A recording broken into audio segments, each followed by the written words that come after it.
ಈಗ ಎಲ್ಲೆಡೆ social media ಇನ್ಫ್ಲೂಯೆನ್ಸರ್ಸ್ಗಳ ಬಾಯಲ್ಲಿ ಈ ಒಂದು ಹೆಸರನ್ನ ನೀವು ಕೇಳಿರ್ತೀರಾ. ಜೆನ್ಜಿ ಕಿಡ್ಸ್ ಗಳಿಗಂತೂ ಇವರು ಹಾಟ್ ಫೇವರೇಟ್ ಅಂತಾನೆ ಹೇಳ್ಬೋದು. ಇವರು ಬೇರೆ ಯಾರು ಅಲ್ಲ, ನೀಲಿ ಕಂಗಳ ಹುಡುಗ ಅಂತಾನೆ ಪಾರ್ಲಿಮೆಂಟ್ ನಲ್ಲಿ ಹೆಸರುವಾಸಿಯಾದವರು ರಾಘವ್ ಚಡ್ಡಾ. ಆಮ್ ಆದ್ಮಿ ಪಕ್ಷದ ರಾಜ್ಯಸಭಾ ಸಂಸದರು. ರಾಘವ್ ಚಡ್ಡಾರವರು ಆಮ್ ಆದ್ಮಿ ಪಕ್ಷವನ್ನ ತೊರೆದು ಬಿಜೆಪಿಗೆ ಈಗ ಬರ್ತಾರೆ ಅನ್ನೋ ಸುದ್ದಿ ಹರಡಾಡ್ತಾ ಇತ್ತು. ಆದ್ರೆ ಇವರ ಜೊತೆಗೆ ಇನ್ನು 6 ಜನ ಬರ್ತಾರೆ ಅನ್ನೋದು ಈವನ್ ಕೇಜ್ರಿವಾಲ್ ರವರಿಗೂ ಗೊತ್ತಿರ್ಲಿಲ್ವೇನೋ. It was a surprise. Raghav Chadha ಒಬ್ರು ಆಕ್ಟಿವ್ ರಾಜ್ಯಸಭಾ ಮೆಂಬರ್. ಇವರು ಎಲ್ಲರಿಗೂ ಇಷ್ಟ ಆಗೋದು ಯಾಕೆ ಅಂದ್ರೆ ಇವರು ಜನಸಾಮಾನ್ಯರ ವಿಷಯಗಳನ್ನ ಪಾರ್ಲಿಮೆಂಟ್ ನಲ್ಲಿ ಚರ್ಚೆ ಮಾಡ್ತಾ ಇದ್ರು. ಇವರ ಬಗ್ಗೆ ಇತ್ತೀಚೆಗೆ ಸೋಷಿಯಲ್ ಮೀಡಿಯಾದಲ್ಲಿ ಬಹಳಾನೇ ಸುದ್ದಿಗಳು ಹರಿದಾಡ್ತಾ ಇದ್ವು. ಫಾರ್ ಎಕ್ಸಾಂಪಲ್, ಹೊರಗಡೆ 10 ರೂಪಾಯಿ 15 ರೂಪಾಯಿ ಇರುವಂತಹ ಚಹಾ ಏರ್ಪೋರ್ಟ್ ನಲ್ಲಿ 150 ರುಪೀಸ್ ಯಾಕೆ? ಲೋಕಲ್ ಅಲ್ಲಿ 20 ರುಪೀಸ್ ಮಾರಾಟ ಮಾಡುವಂತಹ ಸಮೋಸ ಏರ್ಪೋರ್ಟ್ ನಲ್ಲಿ 180 ರುಪೀಸ್ ಯಾಕೆ ಅಂತ ಇವರು ಪಾರ್ಲಿಮೆಂಟ್ ನಲ್ಲಿ ವಾದ ಮಂಡಿಸಿದ್ರು.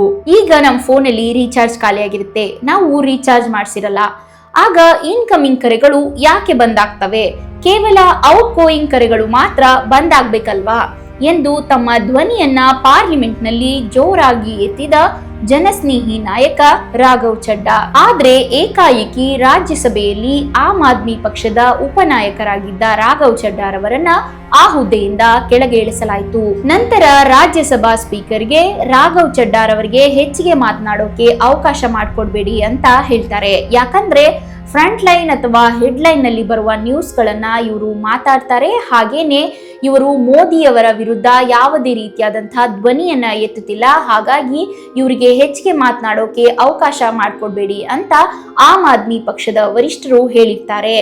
ಆವಾಗಿಂದ ರಾಘವ್ ಚಡ್ಡಾ ಮತ್ತು ಆಮ್ ಆದ್ಮಿ ಪಕ್ಷದ ವರಿಷ್ಠರ ನಡುವೆ ತಿಕ್ಕಾಟ ಹೆಚ್ಚಾಗ್ತಾ ಹೋಯ್ತು.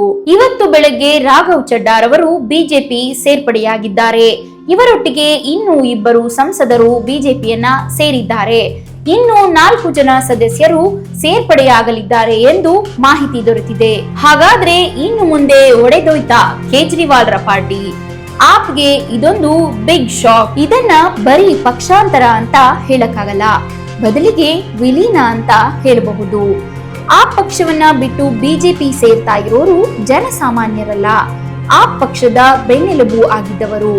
ಮೊದಲಿಗೆ ರಾಘವ್ ಚಡ್ಡಾ ಪಂಜಾಬ್ನಿಂದ ರಾಜ್ಯಸಭೆಗೆ ಆಯ್ಕೆಯಾಗಿದ್ದ ಆಪ್ನ ಯುವ ಮುಖ ಹಾಗೆ ನ್ಯಾಷನಲ್ ಸ್ಪೋಕ್ಸ್ ಪರ್ಸನ್ ಈ ವ್ಯಕ್ತಿ. ಈ ಹಿಂದೆ ದಿಲ್ಲಿಯ ಶಾಸಕರಾಗಿ, ದಿಲ್ಲಿ ಜಲಮಂಡಳಿಯ ಉಪಾಧ್ಯಕ್ಷರಾಗಿ ಕೆಲಸ ಮಾಡಿದ್ದವರು. INDIA ಮೈತ್ರಿಕೂಟದಲ್ಲಿ ಆಪ್ ಪರವಾಗಿ ನಿಂತು ಕೋಆರ್ಡಿನೇಟ್ ಮಾಡ್ತಿದ್ದ ಮೇನ್ ಪರ್ಸನ್ ಈಗ ಇವರೇ ಪಕ್ಷದಿಂದ ಹೊರನಡೆಯಲು ಸಿದ್ಧರಾಗಿದ್ದಾರೆ. ರಾಘವ್ ಚಡ್ಡಾರವರ ಜೊತೆಗೆ ಅಶೋಕ್ ಮಿತ್ತಲ್, ಸಂದೀಪ್ ಪಾಠಕ್, ಕ್ರಿಕೆಟರ್ ಹರ್ಭಜನ್ ಸಿಂಗ್, ವಿಕ್ರಮ್ಜೀತ್ ಸಿಂಗ್ ಶೆಣೈ ಇವರೆಲ್ಲರೂ ಜಾಯಿನ್ ಆಗಲಿದ್ದಾರೆ. ಇವರೆಲ್ಲರದ್ದು ಏಪ್ರಿಲ್ 2028ರವರೆಗೆ ಅಧಿಕಾರ ಅವಧಿ ಇತ್ತು. ಹಾಗೇನೆ ರಾಜೇಂದರ್ ಸಿಂಗ್ ಗುಪ್ತಾರವರು ಜಾಯಿನ್ ಆಗಲಿದ್ದಾರೆ. ಇವರ ಅಧಿಕಾರ ಅವಧಿ ಬಂದು ಜನವರಿ 2030ರವರೆಗೆ ಇತ್ತು. ಈ ಎಲ್ಲರೂ ಬಿಜೆಪಿ ಪಕ್ಷಕ್ಕೆ ಸದ್ಯದಲ್ಲೇ ಸೇರ್ಪಡೆಯಾಗಲಿದ್ದಾರೆ.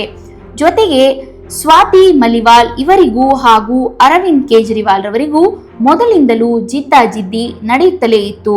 ಇವರು ಕೂಡ ಈಗ ಬಿಜೆಪಿಯನ್ನ ಜಾಯಿನ್ ಆಗಲಿದ್ದಾರೆ. ಒಟ್ಟಾರೆ ಆಪ್ನಿಂದ 10 ಸದಸ್ಯರಿದ್ದು ಅದರಲ್ಲಿ 7 ಜನ ಸದಸ್ಯರು ಬಿಜೆಪಿಯನ್ನ ಸೇರಲಿದ್ದಾರೆ.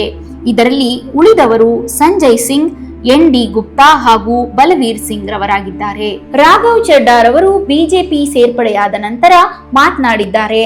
ಯಾವಾಗೂ 2/3 ಅಂತ ಯಾಕೆ ಹೇಳ್ತಾ ಇರ್ತಾರೆ ಅಂದ್ರೆ, ಯಾವುದೇ ಒಬ್ಬ ವ್ಯಕ್ತಿ ಯಾವುದೇ ಒಂದು ಪಕ್ಷದಿಂದ ಜನಪ್ರತಿನಿಧಿಯಾಗಿ ಆಯ್ಕೆಯಾದ ನಂತರ ತನ್ನ ಅವಧಿ ಮುಗಿಯುವುದರ ಒಳಗಾಗಿ ಬೇರೊಂದು ಪಕ್ಷಕ್ಕೆ ಪಕ್ಷಾಂತರಗೊಂಡರೆ ಆತನ ಅಧಿಕಾರ ಅಥವಾ ಆತನ ಸದಸ್ಯತ್ವವನ್ನ ಅವನು ಕಳೆದುಕೊಳ್ಳಬೇಕಾಗುತ್ತದೆ ಮತ್ತು ಅವರು ಸ್ಪರ್ಧಿಸಿದಂತಹ ಕ್ಷೇತ್ರಕ್ಕೆ ಬೈ ಎಲೆಕ್ಷನ್ಸ್ ನಡೆಸಲಾಗುತ್ತೆ.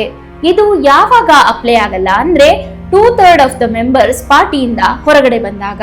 3 ಜನ ಟೋಟಲ್ ಶಾಸಕರಿದ್ದು ಅದರೊಳಗಡೆ 2 ಪಕ್ಷದಿಂದ ಹೊರಗೆ ನಡೆದ್ರು ಅಂದ್ರೆ ಈ ಕಾಯ್ದೆ ಅಲ್ಲಿ ಅಪ್ಲೈ ಆಗಲ್ಲ. ಆದ್ರೆ ಇಲ್ಲಿ ಆಗಿರೋದು 10 ಜನ ಶಾಸಕರಿದ್ದು ಅದರಲ್ಲಿ 7 ಜನ ಹೊರಗಡೆ ಬಂದಿದ್ದಾರೆ.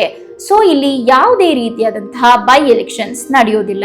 ಜನ ಮಾತಾಡ್ಕೊಳ್ತಿರೋ ಪ್ರಕಾರ ನೆಕ್ಸ್ಟ್ ರಾಘವ್ ಚಡ್ಡಾರ್ ಅವರನ್ನ ಮಿನಿಸ್ಟರ್ ಮಾಡಿದ್ರು ಮಾಡಬಹುದು. ಇವರು ಒಬ್ಬರೇ ಬಂದಿದ್ರೆ ಇವರನ್ನ ಮಿನಿಸ್ಟರ್ ಮಾಡ್ತಿದ್ರೋ ಇಲ್ವೋ, ಆದ್ರೆ ಇವರೊಟ್ಟಿಗೆ 6 ಜನ ಬಂದಿರೋದ್ರಿಂದ ಇವರನ್ನ ಮುಂದಿನ ಸಚಿವ ಸಂಪುಟ ಪುನರ್ರಚನೆಯಲ್ಲಿ ಇವರಿಗೆ ಒಳ್ಳೆಯ ಖಾತೆಯನ್ನ ಕೊಟ್ಟು ಮಿನಿಸ್ಟರ್ ಮಾಡಿದ್ರು ಮಾಡಬಹುದು. ಅದು ಅಲ್ಲದೆ ಪಂಜಾಬ್ನಿಂದ ಆಯ್ಕೆಯಾದ ವ್ಯಕ್ತಿ ರಾಘವ್ ಚಡ್ಡಾ. ನೆಕ್ಸ್ಟ್ ಇಯರ್ ಪಂಜಾಬ್ನಲ್ಲಿ ವಿಧಾನಸಭಾ ಎಲೆಕ್ಷನ್ಸ್ ಬೇರೆ ಇದೆ. ಹಿಂದಿ ಸುದ್ದಿವಾಹಿನಿಗಳ ಪ್ರಕಾರ ಈಗ ಕೇವಲ 6 ಜನನ್ನ ಕರ್ಕೊಂಡ್ ಬಂದಿರೋದಷ್ಟೇ ಅಲ್ಲ, ಮುಂದಕ್ಕೆ ಬರೋಬ್ಬರಿ 63 ಮಂದಿ MLAಗಳನ್ನ ಕರ್ಕೊಂಡ್ ಬರ್ತಾರೆ ಅನ್ನೋದು ಸುದ್ದಿ ಆಗ್ತಾ ಇದೆ. ಕುಮಾರ್ ವಿಶ್ವಾಸ್ ರವರ ಬಗ್ಗೆ ನಿಮ್ಗೆಲ್ಲ ಗೊತ್ತಿರಬಹುದು. ಇವರು ಅರವಿಂದ್ ಕೇಜ್ರಿವಾಲ್ ರವರ ಜೊತೆಗೆ ಆಮ್ ಆದ್ಮಿ ಪಕ್ಷವನ್ನ ಕಟ್ಟೋಕೆ ಬಹಳಾನೇ ಪರಿಶ್ರಮವನ್ನ ವಹಿಸಿದ್ರು. ಇವರು ಸದ್ಯಕ್ಕೆ ಅಪ್ನೆ ಅಪ್ನೆ ರಾಮ್ ಎನ್ನುವ ಒಂದು ಕಾರ್ಯಕ್ರಮವನ್ನ ನಡೆಸಿಕೊಡ್ತಿದ್ದಾರೆ. ಇವರು 1 ವರ್ಷದ ಹಿಂದೆ ಹೇಳಿದ್ರು ಅರವಿಂದ್ ಕೇಜ್ರಿವಾಲ್ ರವರು ಯಾರ ಬೆಳವಣಿಗೆಯನ್ನು ಕೂಡ ಸಹಿಸೋದಿಲ್ಲ ಅಂತ. Well spoken person Raghav Chadha ಮೊದಲೇನೆ ಹ್ಯಾಂಡ್ಸಮ್ ಹಾಗೇನೆ ಹೀರೋಯಿನ್ ಪರಿಣಿತಿ ಚೋಪ್ರಾ ರವರನ್ನ ಮದುವೆ ಆಗಿದ್ದಾರೆ. ಹಾಗೆ ಮತ್ತೆ ಇವರು ಸೋಷಿಯಲ್ ಮೀಡಿಯಾದಲ್ಲಿ ಬಹಳನೇ ಫೇಮಸ್ ಆಗ್ತಾ ಇದ್ದಾರೆ. ಇವರ ಮೇಲೆ ಯಂಗ್ಸ್ಟರ್ಸ್ ಗಳು ತುಂಬಾನೇ ಫಾಲೋ ಮಾಡ್ತಾ ಇದ್ದಾರೆ ಇವರನ್ನ. ಹಾಗೆ ಇವರು ಬಹಳ ಟ್ರೆಂಡಿಂಗ್ ನಲ್ಲಿದ್ದಾರೆ. ನೆಕ್ಸ್ಟ್ ಅರವಿಂದ್ ಕೇಜ್ರಿವಾಲ್ ರವರ ಟಾರ್ಗೆಟ್ ಈ ಹುಡುಗನೇ ಆಗಿರ್ತಾನೆ ಅಂತ ಕುಮಾರ್ ವಿಶ್ವಾಸ್ ರವರು ಮೊದಲೇ ಹೇಳಿದ್ರು. ಬಿಜೆಪಿ ಸೇರ್ಪಡೆಯಾದ ನಂತರ ರಾಘವ್ ಚಡ್ಡಾರ್ ಅವರ ರಾಜಕೀಯ ಜರ್ನಿ ಹೇಗೆ ಮುಂದುವರಿಯುತ್ತೆ ಅನ್ನೋದನ್ನ ನಾವೆಲ್ಲರೂ ಕಾದು ನೋಡೋಣ. ಮುಂದಿನ ಅಪ್ಡೇಟ್ಸ್ ಗಳನ್ನ ನಾನು ನಿಮಗೆ ಆದಷ್ಟು ಬೇಗ ತಲುಪಿಸ್ತೀನಿ. ಇದೇ ರೀತಿಯ ಒಳ್ಳೊಳ್ಳೆ ಕಂಟೆಂಟ್ ಗಳಿಗಾಗಿ ನಮ್ಮ ಕ್ಯೂರಿಯಸ್ ಅಡ್ಡಾ ಚಾನೆಲ್ ಅನ್ನ ಸಬ್ಸ್ಕ್ರೈಬ್ ಮಾಡಿ. ಈ ವಿಡಿಯೋ ನಿಮಗೆ ಇಷ್ಟ ಆದಲ್ಲಿ ಒಂದು ಲೈಕ್ ಮಾಡಿ, ಶೇರ್ ಮಾಡಿ, ಹಾಗೇನೆ ಕಾಮೆಂಟ್ ಮಾಡಿ. Thank you.